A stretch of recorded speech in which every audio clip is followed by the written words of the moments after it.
During this Lent, we are reflecting on some of the passages from the book of Psalms. Now, some of you might have been looking at the front cover of the bulletin and wondering what that word Selah is all about. That's what our series is called, Selah. Selah is a Hebrew word that appears 71 times in the book of Psalms. 71 times. 74 times in the whole Bible. 71 times in the Psalms. And it appears in a way that cannot be clearly defined of what it actually means. For example, if you look in our Pew Bibles, Psalm chapter 3, it says, "O Lord, how many are my foes? How many rise up against me? Many are saying of me, God will not deliver him." Selah. And then in verse 4, "To the Lord I cry aloud, and he answers me from his holy hill." Selah. And then in verse 8, "May your blessing be on your people." Selah. So it comes up in a very abrupt way, but 71 times it appears in the book of Psalms. Usually at the end of a sentence or a paragraph, and since there is no definitive definition for it, some versions of the Bible don't even bother to include them. So even in the same New International Versions, some Bibles, you won't see them.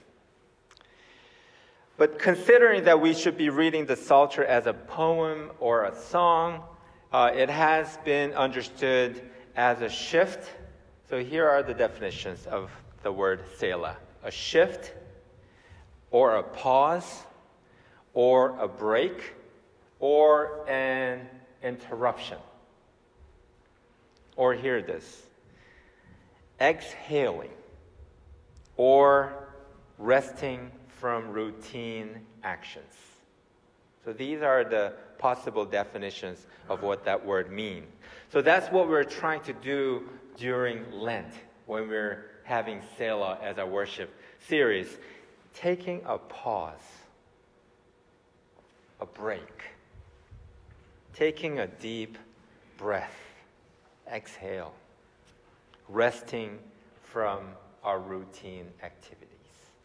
So one of the things from the conversations we had during last week's Bible study on Psalm 121 was from the first few words that Debbie read for us.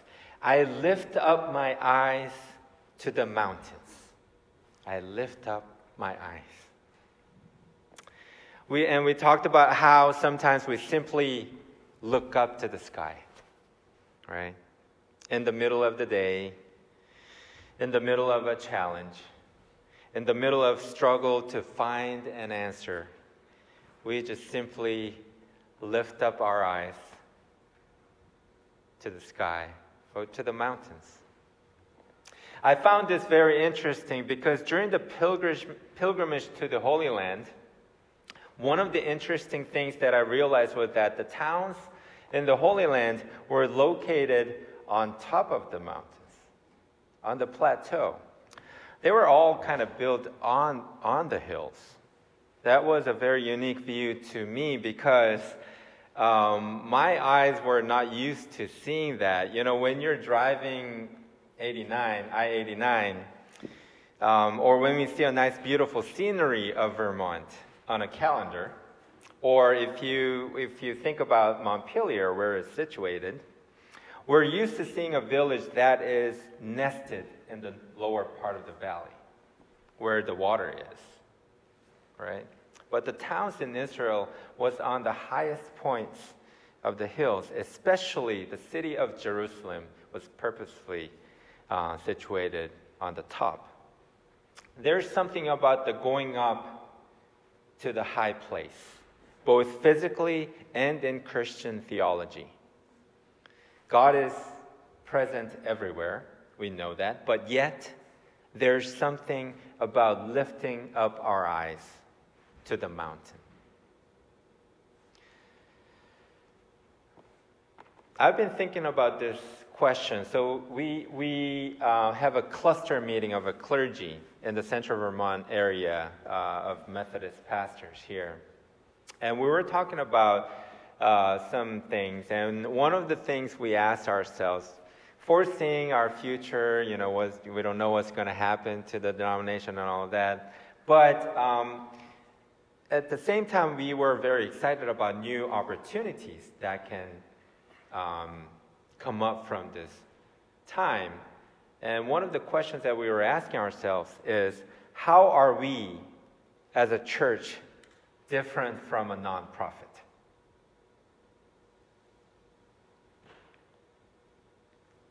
What makes us, as a religion, different with a secular nonprofit?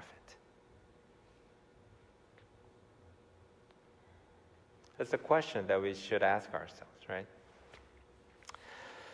I've come across an interview of a theologian and a college professor that I knew from college. And he answered to the question, the interview question was, why do people have faith in God? So why do people need religion? I think that was the basic question. And he said that if we oversimplify our lives, and I'm paraphrasing because it's a Korean interview, I'm paraphrasing to my very best ability. He says that if we oversimplify our lives, we might be able to divide our perspectives about life into two different ways. One way of viewing life is through what we see, what we hear, what we feel, and what we taste, and forming our thought through those. Again, it's oversimplifying into two different ways of seeing life. There isn't, so in this materialistic viewpoint, there isn't anything more or less than the things before us. The substance in front of us is the only reality. So that's one way of viewing life. On the other hand, the other way of viewing life is, and he quotes a line from a poem by William Blake. And the phrase was, seeing a world from a grain of sand. Seeing a world from a grain of sand. It's talking about something beyond what we see in front of our eyes. And as Christians, we believe there is something beyond this materialistic world. We have a dream, we have a vision, and we have a hope that is beyond the things that are within this given time and space. Therefore, we give meaning to things. That's why we give meaning before we eat a meal together, by praying together, right? We give meaning before we bring our children to bed every night, as we pray with them. Another example is art, especially in music. A piece of music is technically a vibration of a sound wave, right? It's a vibration of a sound wave. But somehow, by listening to this vibration of sound wave, we sometimes cry. For some, we experience God through that vibration of sound wave. So religion, to be more specific, faith in religion enables us to see a different dimension in life. Fundamentally, we as human beings, we have that yearning and thirst for something beyond, something bigger. And we as human beings, we have some kind of a spiritual homesickness to go back to.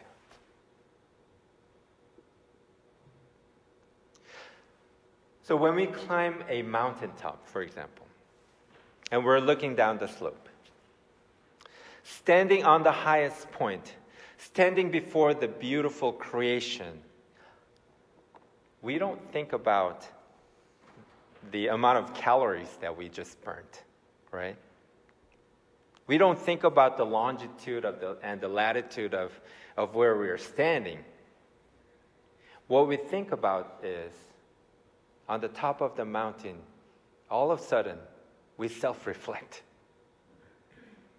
We self-reflect on why we live our lives so competitively. We self-reflect on the meaning of our daily lives in the context of this universe. On the top of the mountain, we pause. We exhale the deep breath. We lift up our eyes to the sky. The interview of that professor ends with the first few words of the William Blake's poem on the screen. And it says, "To see a world in a grain of sand and a heaven in a wild flower.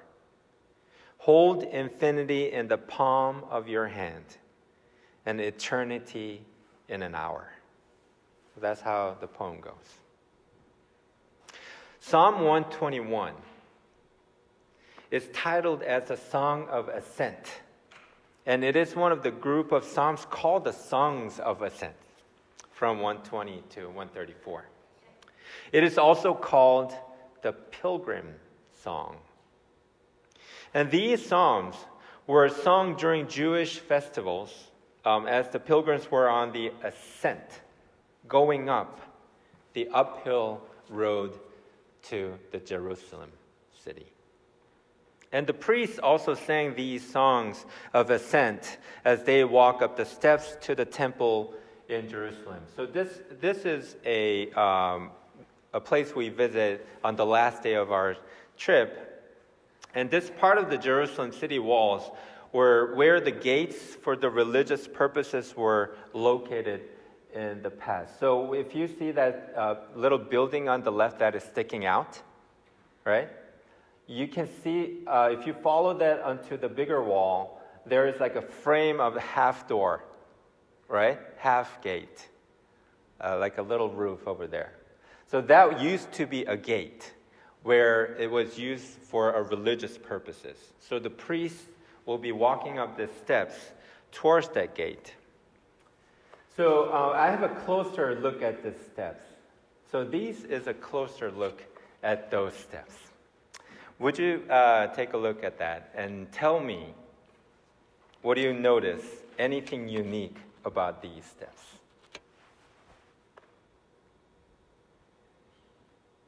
It's an actual question for you to answer. Giant steps, okay. Where Jesus walked, yeah. Do you see any like giant steps? But do you see any? Baby steps. Huh? Baby steps. Baby steps? Yeah, giant steps and baby steps, right? Yeah. The unique thing about these steps are they're not even. They're not even. Each step is purposefully at a different height and length. From the perspective of us who live in the world of liabilities, this might be a safety hazard, right? However, they are intentionally designed this way. They are designed this way so that you must take time to climb these steps. And you need to pay attention. Also, this forces you to lower your posture. You're looking down as you go up, as a gesture of humility before you go to God. That's what the purpose of these steps are. I regretted back to those busy Sunday mornings like today when we had one less hour, when I sometimes almost fly up and down the stairs to our sanctuary, carrying all these different things, out of my obsession to get all the things under control, out of my obsession and anxiety to not make a mistake. The attitude of coming before God was so different. So some of us here were here yesterday to learn about what kind of work has been done in the New England Annual Conference through the Open Spirit Task Force, as Dick mentioned earlier, in response to the potential outcome of the General Conference in May for the future of our church. To me, personally, and I enjoyed it too. I don't want to... I'm glad that you brought joy out of it. The first step to all of that, whatever the future is, whatever the plan is, if we want to give any higher meaning beyond these structural transformations, structural transitions that we are about to go through, or in terms of overcoming the challenges of our everyday lives, I think we, as a people of religion, first need to pay attention to our deep yearning for God who is beyond. So during this Lent, let us be like those priests going up those steps. Let us look at the things that we do, all the work that we do, from the meals that we provide to the fundraisers that we put on. We should ask ourselves, why do we do what we do? What makes us different from a secular nonprofit? What makes us different as individual Christians from the many people out there with goodwill? What makes us different? Why do you do what you do in life? Let us pause. Let us take time. Let us take a breath. Let us pay attention to the uneven steps of our lives. And on those steps, or on the mountaintop, or when you're just out for your lunch break during a work day, and you just look up with a big, deep exhale of your breath, we hear the words from the Psalm 121. God will not let your foot slip. God who watches over you will not slumber. Indeed, God who watches over Israel will neither slumber nor sleep. The Lord will keep you from all harm. God will watch over your life. The Lord will watch over your coming and going, both now and forever. Amen.